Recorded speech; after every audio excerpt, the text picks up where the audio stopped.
Buenos días, tardes o noches, esto es Efecto Diálogo. Y el día de hoy, el orgullo LGBT, su origen, dónde estamos y los puntos de discusión más frecuentes.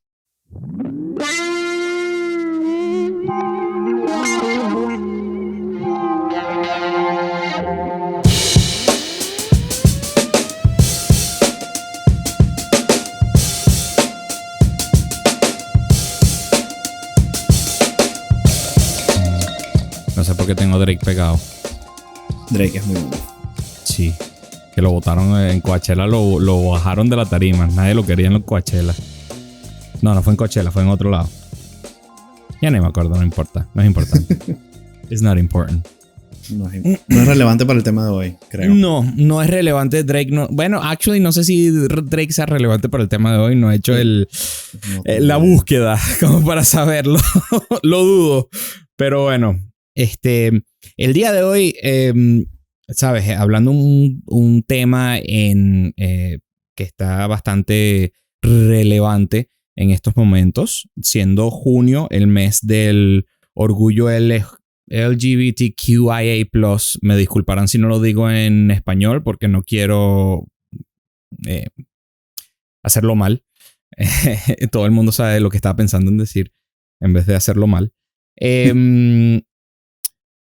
Queremos hablar un poco de ese el movimiento del orgullo LGBT,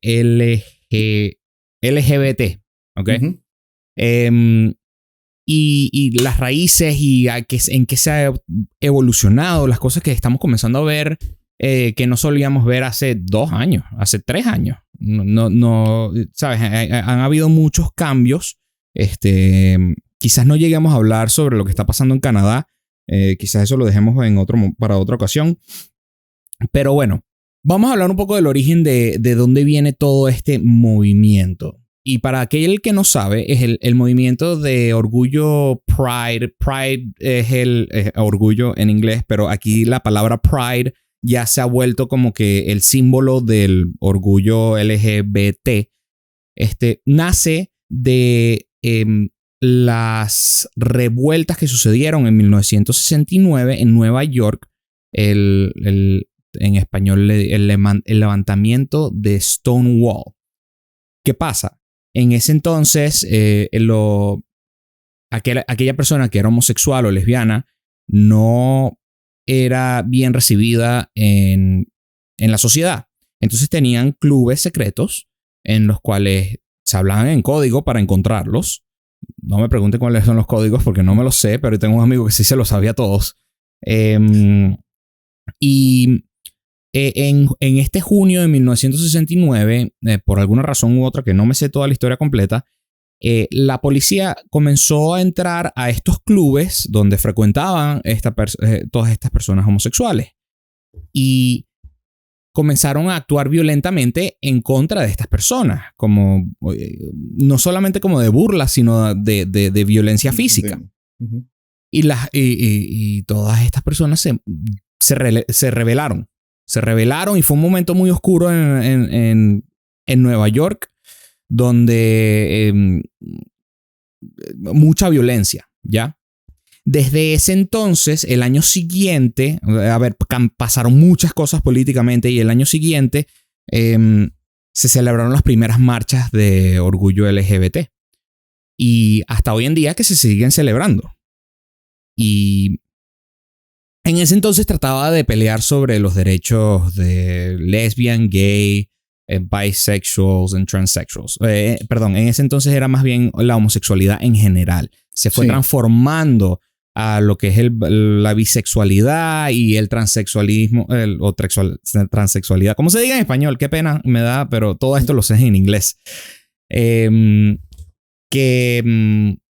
Y en eso se ha transformado y si han notado, ahora tiene muchas más letras que incluyen muchas más personas, lo cual ha hecho que han habido cambios dentro de la sociedad. Y lo último que hemos comenzado a ver aquí en Estados Unidos, si han visto las noticias, si vives aquí en Estados Unidos, o, sobre todo en Florida y quizás en Boston, no estoy seguro, Florida siendo un estado bastante conservador y republicano, eh, estaba comenzando a haber una tendencia a hacer shows de De transgéneros. sí, no, pero Son drag. Qué Esos son pena. como tengo No son entendido que se llaman en Venezuela, transgéneros. creo que se llaman Son transvestis, pero no sé si ese es el término español. correcto Sí, hoy no en sé día. Sí, eso. Uno no sabe cuál es el término de hoy en En día Venezuela, correcto. es Venezuela el término que se le da era transvesti, sí. En fin, el drag, ¿ok? Que es esta performance, si así muchos lo llaman, esta demostración artística que hombres se visten como mujer y con todo maquillaje, toda cosa y ponen como un show, se meten en personaje. Y esto lo están haciendo, a ver, estos shows suelen ser altamente suggestives, como se diga. Sugestivos. Ajá, Sí. Sexualmente hablando. Y lo comenzaron a hacer en colegios, comenzaron a entrar literatura no apta para niños, en mi opinión, en la cual, ¿sabes? Estamos hablando de niños de primero a noveno grado, octavo grado, ¿ok? Que uno dice, bueno, pero ya octavo grado, bueno, no, sigue siendo pero un momento pero es complicado. interesante porque además es tu opinión, no solo como persona, pero también, o sea, tú has estudiado también la psicología, o sea, tú estudiaste psicología y tú debes tener también alguna otra razón, no solo a tu inclinación personal, sino, y creo que cualquier persona que haya vivido por la adolescencia es un mundo, sobre todo la pubertad, es muy tumultuoso, es caótico, uno no se sabe, no se entiende, dice.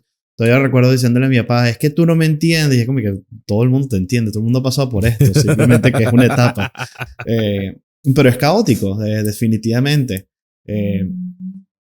Pero es interesante, o sea, sí es interesante el tema, pero tú mismo lo has dicho, o sea, es un tema que ha evolucionado, que lleva años pasando, desde... Bueno, lleva años, pero es relativamente nuevo. Sí, creo que creo que ha tenido unos cambios o una magnificación, quizás puede ser el término, pero oye, esto lleva muchas de las prácticas de leyes de los estados contra la sodomía eran leyes antihomosexuales. El caso más famoso es el de Lawrence v. Texas, y Lawrence v. Texas no fue como hasta 2003. Pero todo el tema, durante la Guerra Fría, había mucha cautela con todo el tema de la homosexualidad, porque primero el tema era de seguridad nacional, de que si la Unión Soviética acá en los Estados Unidos te agarraba y te podía exponer de que como eres homosexual y el tema de la presión social, eras un riesgo nacional, no podías tener puestos relevantes o era la persona tenía que ocultar su homosexualidad. Luego, todo el tema que empezó con la propagación de la desinformación, porque no se sabía de que toda la gente que era homosexual era proclive al VIH, cuando, claro, años después se demuestra que es mentira. Correcto.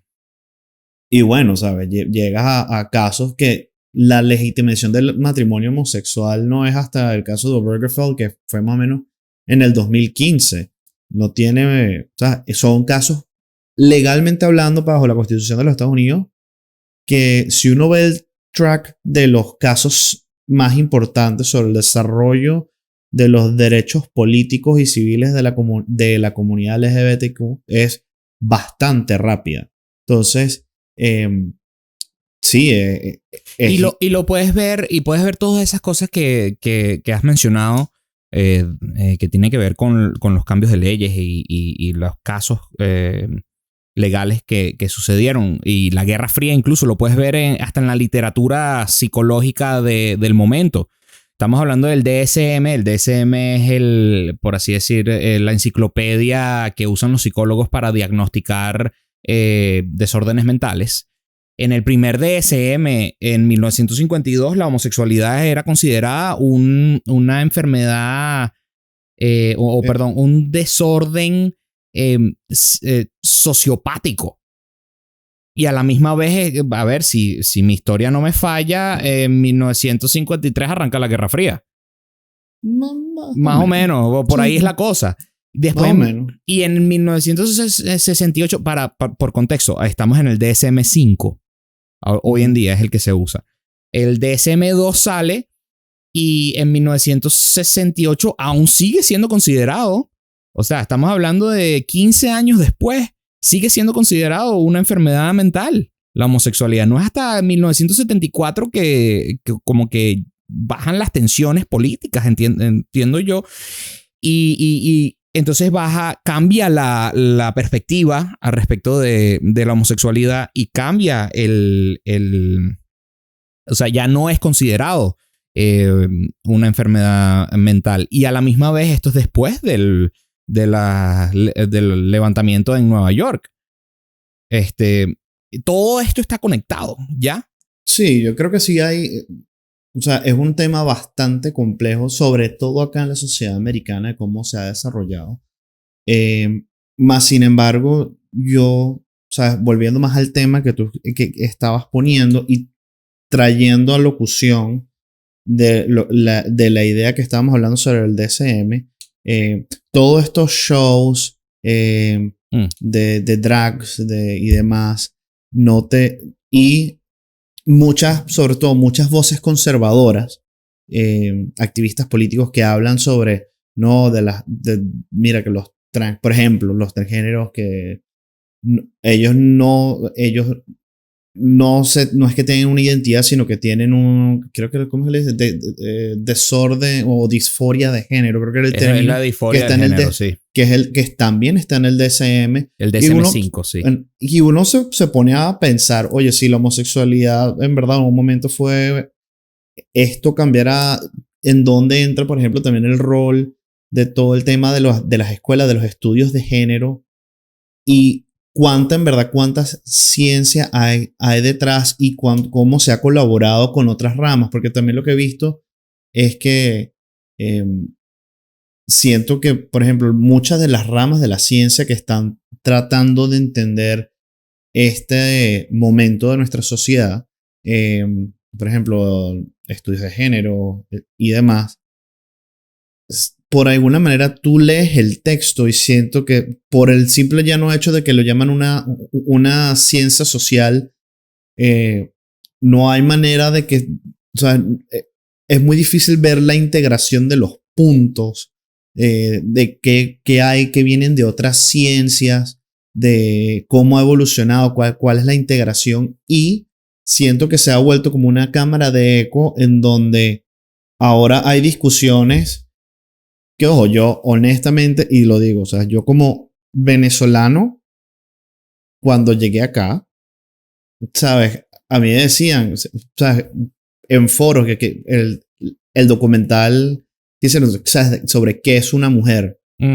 Y que acá en Estados Unidos hoy en día es como que no se puede, no podemos definir una mujer. Y es como que... ¿Cómo que no? O sea, no sé si es complicado porque echando un poquito para atrás y para ponerle un poquito de carne al episodio, ya el decir, okay, hablando de los temas de los estudios de género, mi problema con las clases de estudio de género es que la diferenciación de género y sexo es muy nueva, y lo cual yo creo que, mi opinión es que no tiene base esa separación, ¿ok? Tus gustos sexuales pueden ser distintos y el género en algún momento fue de alguna manera, la definición de género que yo llegué a conocer era tu representación o cómo tú muestras tu sexualidad. ¿Ok? No tenía nada que ver con todo lo que se ha transformado. De que, entonces yo me siento como una mujer, pero no sé definir qué es una mujer. O me siento como un hombre, pero no sé qué es un hombre. O, ¿sabes qué? No me siento ninguno de los dos. Hermano, ya va un segundo. ¿Sabes? Y sí, yo soy altamente conservador en este aspecto. Porque el hecho de que, porque mucha gente dice, bueno, pero es que hay gente que tiene gender dysphoria, la disforia de género, que está considerado como ¿cómo se dice? Lo acabo de decir todo y se me olvidó. Un problema mental en el DSM-5. Un desorden mental, perdón, esa era la palabra. Se esconden atrás de ese diagnóstico. Diagnóstico, gracias. Y al esconderse atrás de ese diagnóstico, entonces como que creen que les da una llave para salirte de la cárcel cuando se te dé la gana, un get out of jail free card. Y pueden hacer lo que se les la gana. Y eso no es así, ¿no? El problema mayor que yo estoy viendo, ¿okay? Es que la sociedad está queriendo apoyar la disforia de la persona, más allá de querer ayudarla a tratarla, por así decirlo. ¿Ya? Ok.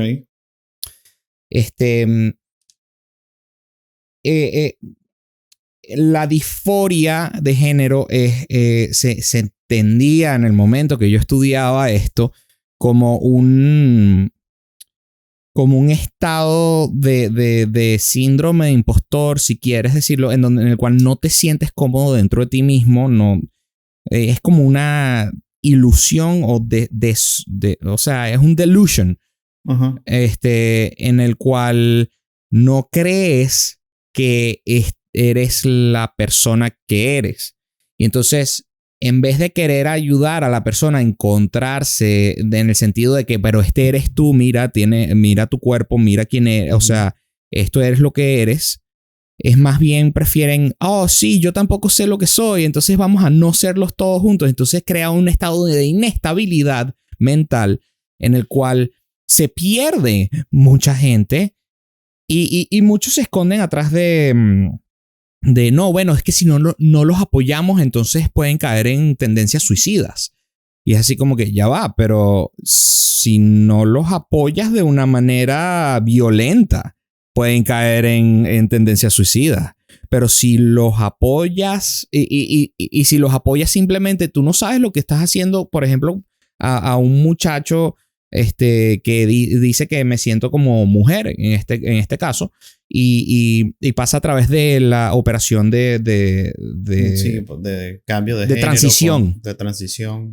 Uno no sabe en estos momentos qué estás haciéndole al cuerpo. Están comenzando a salir personas como que, transicioné y no me arregló nada. Es más, me sentía peor porque ahora no es ni siquiera mi cuerpo. Y no es mi cuerpo y no me identifico con mi cuerpo. Y entonces crea una inestabilidad. Y además, más allá de los problemas físicos que crea el cortar las hormonas de ese estilo. Pero para terminar mi punto. Yo estaba a bordo de todo el movimiento con respecto al amor. Con respecto a un hombre quiere estar con un hombre. Adelante, no jodan, ámense. Háganse felices. Una mujer quiere estar con una mujer igual. ¿Quieres estar con dos? Ok, bueno, chévere, diviértete. Pero en el momento que comienzas a entrar en el mundo de los niños con tu... Y estoy tratando de hablar lo menos despectivamente posible. Porque es un tema que se puede ir por ahí. No quiero sonar así. Pero en el momento que entras con tu ¿cómo se? Desorden. Y querer propagar ese desorden que no es lo normal, porque es un desorden, por ende no normal, y lo quieres propagar con los niños y a través de literatura, a través de shows altamente sexuales en colegios y todo esto, ahí ya me perdiste. No lo puedo apoyar. No, o sea, yo Sorry, boté un poco de información, un poco de... o sea... No, bueno, y yo, por ejemplo, yo sí te digo, la comunidad LGBTQI+ acá en Boston es bastante grande. Sí, claro. Estudié con mucha gente de la comunidad. Joder, tuve un roommate en Colombia que es gay y o sea, y todo el cariño y todo el respeto. Siento que este tema o sea, se ha vuelto muy dinámico a nivel global. Y controversial. Bueno, más que sí, pero más que controversial, el tema no, pero es que se ha vuelto controversial, yo creo que es también porque está cambiando tan rápidamente mucho y está al mismo tiempo como tratando de darse a entender y de comprender qué es lo que está pasando, que, oye, te dejan situaciones en donde, por ejemplo, yo sí estoy de acuerdo, oye, los niños, mira, indiferentemente, yo estoy, por ejemplo, yo no, en mi percepción, yo no veo problemas, por ejemplo, que hayan padres homoparentales y cosas por el estilo. No, total. Pero, por ejemplo, ese contenido altamente sexualizado se puede volver problemático porque además está generando creo que es una distorsión en la imagen del niño donde el niño está tratando de entender. Y como nuevo, ¿sabes? La adolescencia es una época que es bastante Pero estamos caótica. hablando de niños de 5 años, 8 sí, años también, no nada más la adolescencia. Pero todo, o sea, digo, desde pequeño que uno está tratando de entender todo, desde la niñez hasta la adolescencia y más allá, sí siento que vuelve, oye, uno está tratando de entender todo y como que ese bombardeo de cosas, creo que no nutre a ayudar a que la gente tenga una idea concreta simplemente por el simple y llano hecho de que ya ni siquiera las definiciones son, o sea, una definición debería ser, ¿sabes?, estandarizada y hoy en día hay un movimiento es bastante fuerte que dice, oye, en verdad, tú eres lo que tú quieres ser. Y yo digo, bueno, sí, pero hasta cierto punto. ¿Y qué es punto. eso? Pues, exacto. Porque uno es lo que quiere ser hasta que tengo contacto con la realidad y con la sociedad. Y cuando te toca vivir en sociedad, porque al final vivimos en una sociedad y te toca aprender a encajar dentro de ella de alguna manera u otra. Ahora, a mí lo que me preocupa siempre, o sea, y esto es ¿sabes? En general, es la forma como se están haciendo, por ejemplo, estos bannings o las prohibiciones de libros o de contenidos o o cuál es la mejor manera de hacerlo, porque también se vuelve problemático porque si algo he visto que es un parámetro normal en la sociedad es que las cosas prohibidas la gente busca, es como una tentación a quererlo buscar más y no por el llano hecho de querer entender o saber qué es, sino explotarlo, ojo, o por llevar la contraria. Entonces siento que... te voy a decir, creo que ese puede ser el tema de la semana que viene con respecto a los libros y si deberíamos de prohibirlos o no. O si debería de simplemente ser libres de albedrío y permitir todos los tipos de libros y todo, para no extendernos mucho. Y la semana que viene podemos hablar más en detalle de eso. Si un libro de donde... Sí, es realmente sano o no sano el estar negando el acceso a libros a jóvenes o a niños o cualquier persona versus o trata quizás de cuidar a los niños porque esa información no tiene por qué ser conocida por un niño a ese punto. ¿Quién sabe? Creo que la semana que viene lo podemos abordar de una mejor manera. Y discúlpame que te haya cortado la nota, pero para mantenernos en nuestro tiempo. Es un material, o sea, definitivamente es algo que da mucha tela que cortar. Es algo que, bueno, que lo estamos viviendo, que va a seguir cambiando. Y ojo, yo creo que lo más importante de este episodio es que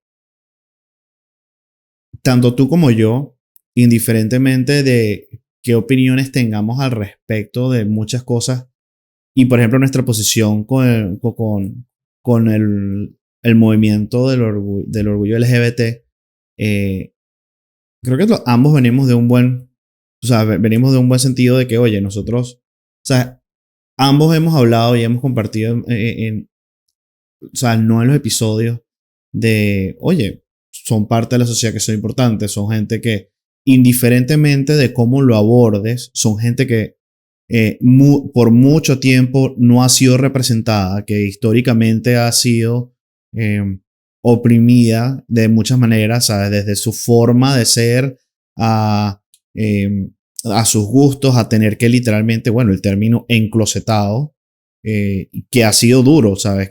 Claro. Que hay familias que se han roto por ese tipo de cosas, y sobre todo lo doloroso, ¿sabes? Cómo le parte a uno el corazón, por ejemplo, ver todos los casos de suicidios que hay en general, en global de toda la comunidad, porque son gente que le cuesta eso, vivir en sociedad, y es duro, y es también, o sea, indiferentemente de la posición, yo creo que uno como un buen ser humano también, aparte de nuestras opiniones, es ver cómo ayudamos al otro. Y creo que, por ejemplo, teniendo estas conversaciones y sabiendo o sea, en qué estamos de acuerdo, en qué no estamos, en qué estamos en desacuerdo y qué podemos hacer al respecto, es en donde se hace la diferencia. Y es donde podemos poner nuestro granito de arena para ayudar que mucha de esa gente que no se ha sentido representada o escuchada tenga un espacio en donde nos podamos escuchar, nos podamos entender y, lo más importante, llegar a acuerdos.